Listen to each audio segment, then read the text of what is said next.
premier chapitre de l'introduction, on aborde donc, comme je vous le disais, une valeur qui m'est très importante, ce que j'appelle l'IHR, donc humilité, intégrité et respect.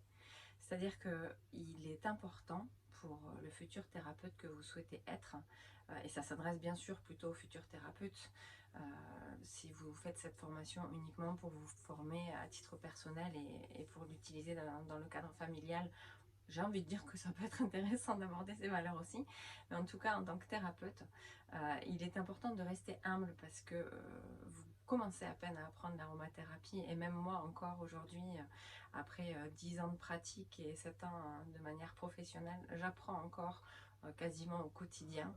J'apprends de l'humain, j'apprends sur toutes les huiles essentielles, ce qui se développe, voilà, ce qu'il est possible de trouver, ce genre de choses. Euh, voilà, donc restez humble, c'est important.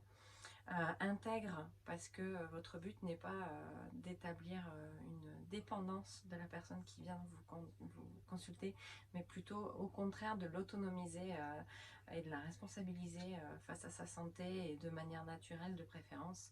Et respect, parce qu'on est aussi dans le respect de l'autre, bien sûr, quand on est thérapeute, on ne peut pas forcer quelqu'un à aller à l'encontre de ce qu'il est capable de faire au moment où il vient vous consulter.